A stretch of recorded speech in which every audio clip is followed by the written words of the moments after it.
ಎಲ್ಲರೂ ಇವತ್ತು ನಿಖರ ನಿರ್ಭೀತಿ ನಿರಪೇಕ್ಷವಾದಂಥ ಜಾತ್ಯತೀತದ ಧರ್ಮ ತತ್ವವನ್ನು ಆಧರಿಸಿ ತಾವೆಲ್ಲ ಈ ಮಾಧ್ಯಮದ ಲೋಕದಲ್ಲಿ ತಾವೆಲ್ಲ ಕೆಲಸ ಮಾಡ್ತಾಯಿದ್ದೀರಿ. ಇದು ಭಾಳ ಕಷ್ಟವಾದ ಕೆಲಸನೇ, ಏನು ಸುಲಭದ ಕೆಲಸ ಅಲ್ಲ. ಇಲ್ಲಿ ಪತ್ರಿಕೋದ್ಯಮದ ತತ್ವ ಯಾವಾಗಲೂ ಕೂಡ ಕಾಪಾಡಿಕೊಂಡು ಹೋಗಲಿಕ್ಕೆ ತಾವೆಲ್ಲ ಪ್ರಯತ್ನವನ್ನು ಮಾಡ್ತಾಯಿದ್ದೀರಿ. ಪತ್ರಿಕೋದ್ಯಮ ಪ್ರೆಸ್ ಮೀಡಿಯಾ ಪ್ರಜಾಪ್ರಭುತ್ವದ ಒಂದು ಭಾಗ. ನಾವೆಲ್ಲ ರಾಜಕಾರಣಿಗಳು ಮಾತಾಡ್ತಾ ಇರ್ತೀವಿ, ಶಾಸಕಾಂಗ, ಕಾರ್ಯಾಂಗ, ನ್ಯಾಯಾಂಗ, ಪತ್ರಿಕಾರಂಗ ಅಂತ 4 pillars ಆಫ್ ಡೆಮೋಕ್ರಸಿ ಅಂತ. ಯಾರು ಏನು ತಪ್ಪು ಮಾಡಲಿ, ಶಾಸಕರು ತಪ್ಪು ಮಾಡ್ಬೋದು, ಇಲ್ಲ ಕಾರ್ಯಾಂಗ ತಪ್ಪು ಮಾಡ್ಬೋದು, ಇಲ್ಲ ನ್ಯಾಯಾಂಗ ತಪ್ಪು ಮಾಡ್ಬೋದು. ಇವನ್ನೆಲ್ಲ ಕೂಡ ವಿಮರ್ಶೆ ಮಾಡಿ ಬರೀಲಿಕ್ಕೆ, ತಿದ್ದಲಿಕ್ಕೆ, ಸಮಾಜವನ್ನು ಬದಲಾವಣೆ ಮಾಡಲಿಕ್ಕೆ, ಸಮಾಜದಲ್ಲಿ ಆಗ್ತಂಥ ತಪ್ಪುಗಳನ್ನು ಸರಿಪಡಿಸಲಿಕ್ಕೆ ನಿಮ್ಮ ವೃತ್ತಿ ಒಂದು ದೊಡ್ಡ ಅವಕಾಶ ಕೊಟ್ಟಿದ್ದಾನೆ. ಬೇರೆ ಯಾರಿಗೂ ಕೂಡ ಕೊಟ್ಟಿಲ್ಲ. ಆದರೆ ಬರೆಯೋರು ನೀವೊಬ್ಬರು, ಬರೀಬೇಕಾದ್ರೆ ಪೆನ್ ನಿಮ್ಮ ಪೆನ್ನು, ಓದೋರು ನೋಡೋರು ಲಕ್ಷಾಂತರ ಜನ, ಕೋಟ್ಯಾಂತರ ಜನ ಅದನ್ನು ನೋಡ್ತಾರೆ.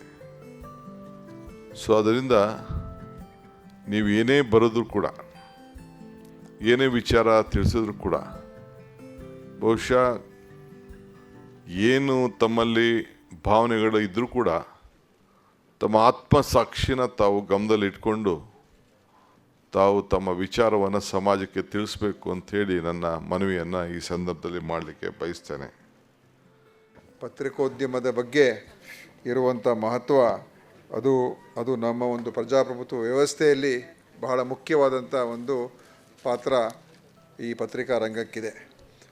ಒಂದು ರೀತಿ ನಮ್ಮ ಒಂದು ರಕ್ಷಣೆಗೆ ನಿಲ್ಲುವಂಥ ಒಂದು ಕ್ಷೇತ್ರ ಇದು, ಕವಚ ಅಂತಲೇ ಹೇಳಬಹುದು ಈ ಪತ್ರಿಕೋದ್ಯಮ. ಅಂದರೆ ಜನರ ಒಂದು ಹಕ್ಕುಗಳ ಬಗ್ಗೆ, ಜನರ ಒಂದು ಸಮಸ್ಯೆಗಳ ಬಗ್ಗೆ ಮತ್ತು ದೇಶದ ಆಗುಹೋಗುಗಳ ಬಗ್ಗೆ ಮತ್ತು ಎಲ್ಲ ಏನು ನಾವು ಇದನ್ನು 4ನೇ ಸ್ತಂಭ ಅಂತ ಹೇಳ್ತೀವಿ. ಕರ್ನಾಟಕದಲ್ಲಿ ಪ್ರಾರಂಭ ಆಗಿದ್ದು 1843ನೇ ಇಸ್ವಿಯಲ್ಲಿ. ಭಾಳ ದೀರ್ಘಕಾಲದ ಒಂದು ಇತಿಹಾಸ ಕರ್ನಾಟಕ ನಮ್ಮ ನಾಡಿನಲ್ಲಿದೆ. ಆದರೆ ಈಗ ಭಾಳ ವೇಗವಾಗಿ ಇದು ಬದಲಾವಣೆ ಅಂತೂ ಆಗ್ತಾಯಿದೆ. ಏನು ದಶಕಗಳ ಕಾಲ ಒಂದೇ ರೀತಿಯ ಒಂದು ಪತ್ರಿಕೋದ್ಯಮ ಇತ್ತು. ತಂತ್ರಜ್ಞಾನ ಬದಲಾವಣೆ ಆಗ್ತಾಯಿದ್ರು ಕೂಡ ಅಷ್ಟೊಂದು ವೇಗವಾಗಿ ಏನು ವ್ಯವಸ್ಥೆಗಳು ಬದಲಾವಣೆ ಆಗಲಿಲ್ಲ. ಅಂದರೆ ಒಂದು ರೀತಿ ಪ್ರಿಂಟ್ ಮೀಡಿಯಾ ಅಂತ ಏನು ಹೇಳ್ತೀವಿ ಅದು ಇರ್ತಾಯಿತ್ತು. ಆಮೇಲೆ ಈ ಟೆಲಿವಿಷನ್ ಎಲ್ಲ ಬಂದಮೇಲೆ ಅದು ಈ ದೃಶ್ಯ ಮಾಧ್ಯಮ ಅದು ಹೆಚ್ಚಾಗಿ ಬರ್ತಕ್ಕಂಥ, ಅದಕ್ಕೂ ಕೂಡ ಮಹತ್ವ ಬರುವಂಥದ್ದಾಯಿತು. ಆದರೂ ವೇಗವಾಗಿ ಬದಲಾವಣೆ ಆಗಲಿಲ್ಲ. ಅದು ಹಂತವಾಗಿ ನಿಧಾನಕ್ಕೆ ಬದಲಾವಣೆ ಆಗ್ತಾಯಿತ್ತು.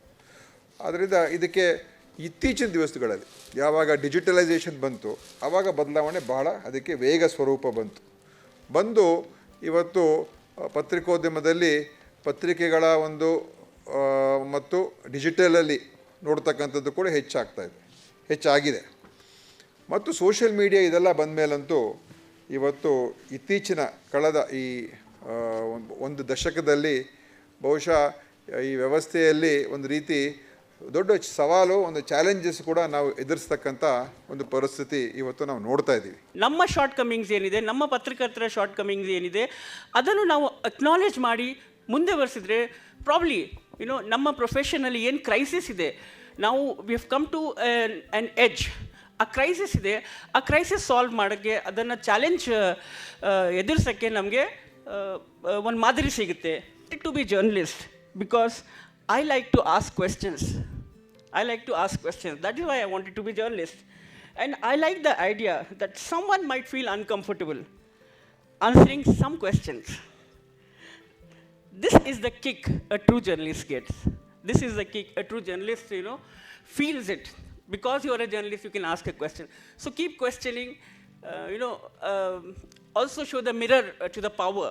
Not just, we are not anybody's PR. We are not, journalists are not anybody's PR. We are the ones who are supposed to, show mirror to those in power. Hold them accountable. Mangaluru ಸಮಾಚಾರ ಅದೇ ರೀತಿ ಅನೇಕ ಮುಂದಿನ ದಿನಗಳಲ್ಲಿ ಅನೇಕ ದಿಟ್ಟ ಪ್ರಯೋಗಗಳ ಸರಣಿಗೆ ದಾರಿ ಮಾಡಿಕೊಟ್ಟಿತ್ತು ಮಂಗಳೂರು ಸಮಾಚಾರ ಅನ್ನೋದು. ಕಾಲ ಬದಲಾದ ಹಾಗೆ ಜ್ಞಾನ ವೃದ್ಧಿ ಆಗ್ತದೆ, ಹೊಸ ತಂತ್ರಜ್ಞಾನಗಳು ಹುಟ್ಟುತ್ತವೆ, ಹೊಸ ಸಾಧನಗಳ ಮತ್ತು ಹೊಸ ವಿಧಾನಗಳ ಆವಿಷ್ಕಾರ ನಡೀತದೆ. ಮುದ್ರಣ ಪ್ರತಿಗಳು ಕೇವಲ 1 ಲಕ್ಷ ಪ್ರಕಟ ಆಗ್ತವೆ. ಆ 1 ಲಕ್ಷ ಮಂದಿಗೆ ಮಾತ್ರ ಅದು ತಲುಪ್ತಾ ಇತ್ತು.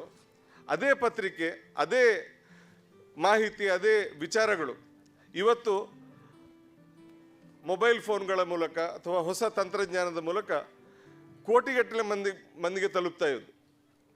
ಹಿಂದೆ ಆ ಅವಕಾಶ ಇರಲಿಲ್ಲ, ಎಷ್ಟು ಬಯಸಿದ್ರು ನಮಗೆ ಅದು ಸಾಧ್ಯ ಇರಲಿಲ್ಲ. ಇವತ್ತು ಅದು ಸಾಧ್ಯ ಇದೆ. ಪ್ರಸಾರ ಅಂತ ಹೇಳಿದ ಕೂಡಲೇ ಹಿಂದೆ ಎಷ್ಟು ಪ್ರತಿಗಳು ಮುದ್ರಣ ಆಗ್ತವೆ ಅಂತ ಕೇಳ್ತಾ ಇದ್ರು. ಆದರೆ ಇವತ್ತು ಹಾಗಲ್ಲ. ನಿಮ್ಮ ಪ್ರಿಂಟೆಡ್ ಕಾಪೀಸ್ಗೆ ಹೋಲಿಸಿದರೆ ಅದರ 10, 20 ಅಥವಾ 100 ಪಟ್ಟು ಹೆಚ್ಚು ಜನರಿಗೆ ತಲುಪುವುದು ಅದು ಈ ಹೊಸ ತಂತ್ರಜ್ಞಾನದ ಮೂಲಕ. ಆದ್ದರಿಂದ ಹೊಸ ತಂತ್ರಜ್ಞಾನವನ್ನು ನಾವು ಪ್ರೀತಿಯಿಂದ, ಆದರದಿಂದ ಸ್ವಾಗತಿಸಬೇಕು. As chairman of the Media Academy of Telangana, it is a distinct privilege to stand before you on this auspicious occasion. I bring with me the fraternal greetings of the journalist fraternity from Telangana on this occasion. The topic now being discussed, who is real journalist? That is the main topic for this day. As we celebrate the vital role of the free press, we find ourselves standing in a heavily compromised media landscape.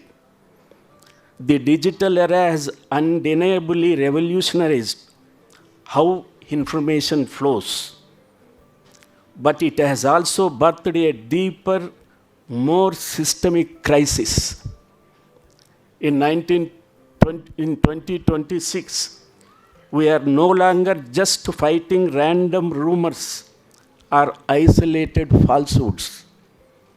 We are actively fighting an entire economy built to monetize deception.